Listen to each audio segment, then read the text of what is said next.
thanks for preparing the stage. So thank you for the kind invitation to Oscar. I'm going to speak with you within the next minutes about the active-focused corneal inlay now called camera corneal inlay.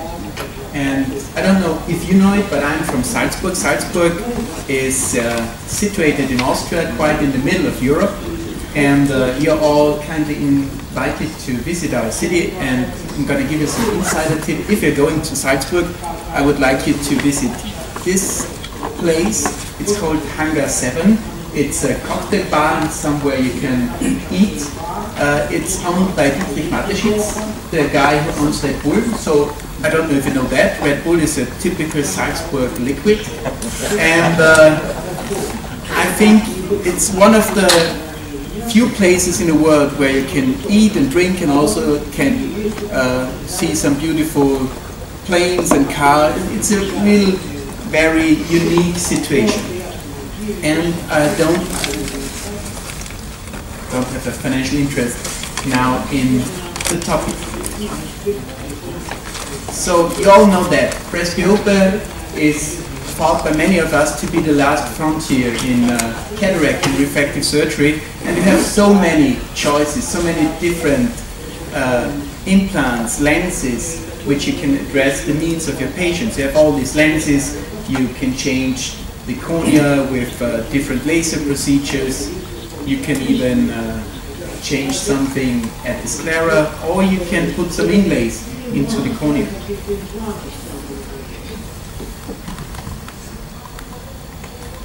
So, once back.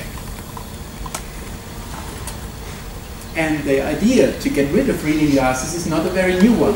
I don't know if you know this guy, Georg Bartisch. He lived at the end of the 16th century, and he was ophthalmologist in Dresden. At that time, they didn't call us ophthalmologists. We have just been oculists. So we've been doctors at lower stage, let's call it that way. And he published the first textbook in ophthalmology.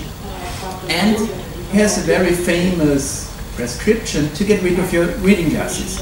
You take a certain amount of deer liver, then you take roots of different plants, you take some cinnamon, you take some sugar, and then you mix it all together, you make a powder out of it, and you take whatever 3 fingers of you can take twice a day at waxing moon, and then you can get rid of your reading glasses. And this is an idea of the end of the 16th century, and now you see we're at the beginning of the 21st century, so it seems not to be that easy to get rid of our reading glasses. And I'm going to talk with you now about this procedure, about the camera corneal inlay. They have now implanted more than 15,000 within the last years, and more than 1,000 have been investigated in different clinical trials. It's an artificial aperture with an outer diameter of 3.8 millimeter and an inner diameter 1.6 millimeter. And how does it work? It works quite simple. It uses the principle of a simple analog camera. So if you're diminishing the optical aperture, you're increasing the depth of focus. So it's a really quite simple, straightforward idea. There have been different designs within the last years, and the old design was this one, the ACI 7000. ACI is an acronym for active-focused corneal inlay. It has been a little bit thicker, about 10 microns, and it had 1,600 of these porosity holes within the inlay to facilitate the nutrition of the cornea. And now we have a new design. They call it the ACI 7000 PDT inlay. It's only 5 microns thick. It has much more of these holes. It has 8,400 holes, and it's now implanted deeper in the cornea. Why deeper in the cornea? Here you can see the topography changes that have been caused by these early inlay designs 1 to 2 years after implantation. And here you can see we have quite some elevation over the inlay, and in the central part the cornea is flattening. Therefore we had some patients with hyperopic shifts. And now with the new inlay I had to look quite some time to even find a patient where I can show you something. But here, with the 5 micron inlay, you can see a little bit of elevation over the inlay, but by far not that much as with the thicker inlay. And within the last years, we published some papers about this camera procedure, and I'm gonna talk within the next few minutes about 2 of them, which might be of interest for you. So we took part in this multi-center FDA trial to get an FDA approval. So you have seen 15,000 implants, but they don't even have FDA approval. So when they get FDA approval, this number is going to rise into the sky. So the patients have been 45 to 60 years of age. They have been ametropic, so within a range of plus half a diopter to minus 3/4 of a diopter. They didn't have any ophthalmic operation or disease. How does the procedure work? You see on the left side a typical picture directly after implantation, and on the right hand side you can see what we have done. So with the first inlays, we just laid a conventional LASIK flap, we lifted it, we put the inlay on the bed of the cornea, and we replaced the flap. Now we're doing something different. We're making a pocket in the cornea with a temporal opening, and then you're inserting this inlay from the temporal side within the center of the cornea. When we're getting to the results, we have implanted now in Salzburg about 140 to 150 inlays, and I'm going to show you results of different trials now. So this have been 24 patients with the new inlay. You see the preoperative values in blue if they were able to see J1, red J3, yellow J5. So what happened? You can see a tremendous increase in their near visual acuity. So previous to implantation, not nearly half of the patients were able to reach J5. After 1 year, every patient is able to reach J5, and also 20% of our patients were able to reach J3 previous to implantation, and afterwards about 96%. In mean, we were able to get to J2 values after 1 or 2 years. And intermediate visual acuity, so also increasing intermediate visual acuity with this small epitocorneal inlay. You're implanting it, I have forgotten to tell you, only in one eye, in the non-dominant eye, so it's only a monocular procedure. So also here you can see the increase 2023, previous to implantation about 2/3 of the patients were able to read see in intermediate 2032, and afterwards about 90%, and 2025 an increase from about 35% to 80%. My mom always told me, if you want to have something, you have to give something. So if you increasing near visual acuity and intermediate visual acuity, you will for sure lose something in distance visual acuity. And this is also what we can see here with the inlay. You can see 100% of our patients were able to read 20/20, and after the procedure about 92% were able to read 20/20. But when you're taking a closer look, you see 3 of our patients lost 2 lines, but they lost 2 lines from a very high starting level. So they lost from 2016 2 lines to 2025. And what's the most important fact here? This loss in distance visual acuity is only monocular. So in binocular values, you don't lose anything. In the spherical equivalent, we're staying quite in the area of ametropia over the time. And now I'm going to show you something different. You have heard in all of these talks about J values, about Jaeger values.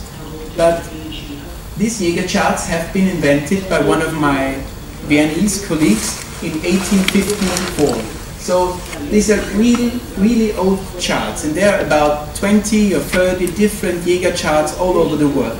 And I'm not able to compare my Jaeger charts with yours, and you're not able to compare yours with mine. In my clinic, for example, J4 and J5, they have exactly the same size. They're only different in how thick the simple optotypes are. And this makes it quite difficult. One of my colleagues, Professor Kornbrander, made a short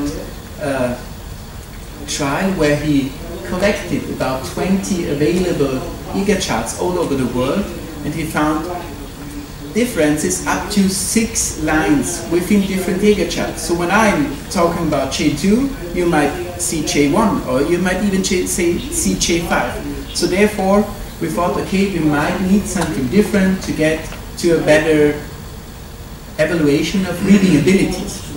And within the last years, I had the opportunity with my boss to invent a new device.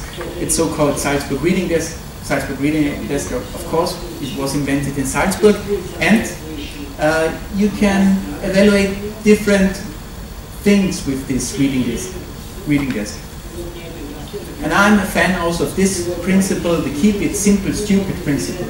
I can talk now about 2 hours about all the different things that this desk will be able to offer, but the most important thing is that every patient can read at its own reading distance.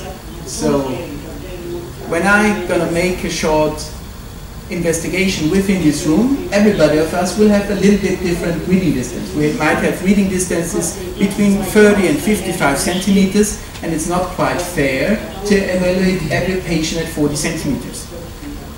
And to make it short, I've shown you, keep it simple, stupid, and short. I'm only talking about these 2 values about reading distance, because this is what changes when you're implanting such kind of device. And the next one, the smallest print size, because at the end of the day, the patient does not ask you, am I able to see J3, J4? He does want to know, am I able to see my normal print sizes? And these print sizes are typically calculated in millimeters, because millimeters is a standard international value, and a millimeter will be in Russia always the same as in Austria. And here you see my mother-in-law. She has a reading distance of about 55 centimeters. Within these trials, we evaluated the patient with this old device, but now there's a new one out there which makes it in an electronical manner where you can also change things like illumination and also contrast. So what happens? Patients have been 45 to 60 years of age, they are presbyopic, so what will you think about the reading distance? Reading distance will be about 45 to 50 centimeters, and that is actually what you can also see here. So in mean we have about 46 centimeters of reading distance, and afterwards when you're implanting this inlay, reading distance decreases. Patients are able to get in closer to the reading target, and they are able to get a better resolution. And the next thing is the smallest print size. Previous to the inlay implantation, our patients had the smallest print size of about 1.5 millimeters, and after implantation they were able to read 1 millimeters. But what does that mean for your patient? We have some kind of, let's call it, reading corridor, physiological reading corridor in normal life. So when patients want to read newspapers, stock prices, package inserts, or everything which is in normal reading world, normally the optotypes have sizes of 1.5 to 3 millimeters.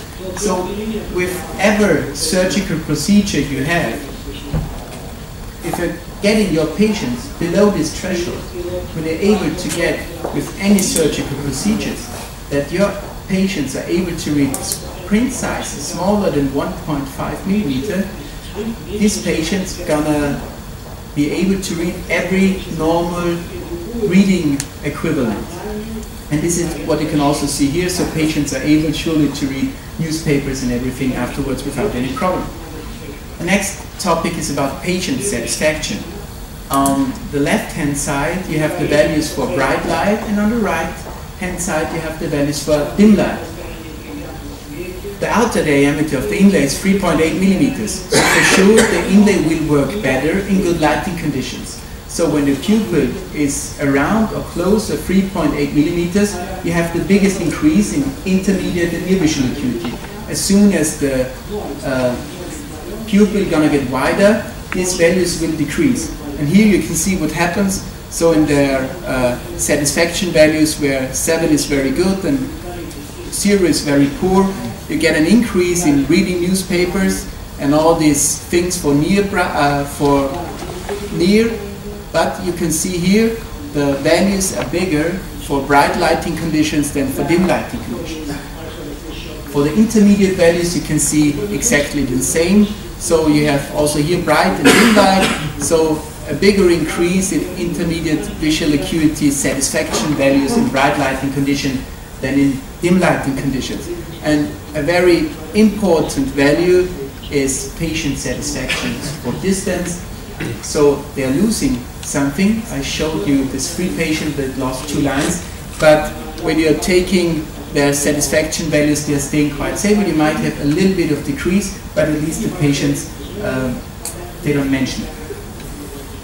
So, what can you take home from this short little talk about this inlay? We have now, within our clinic, more than 6 years of experience with this inlay. We can conclude it's effective and stable for treating presbyopia. It's an extraocular procedure, it's minimally invasive.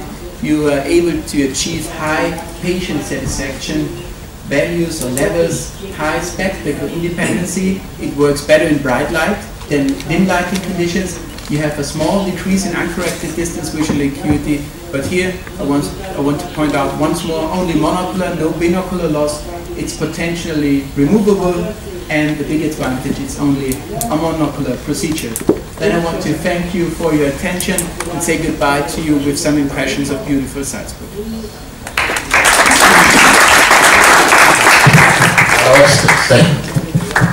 I think we have a new kid on the block, for sure. Very good. My congratulations. You've given us some very good new information, and I for sure look forward to have this Salzburg reading talks, because then we can compare your results with mine, with his, with hers, all over the world. Will be a step forward. As a memory of an excellent lecture from us to you. Thank you very much.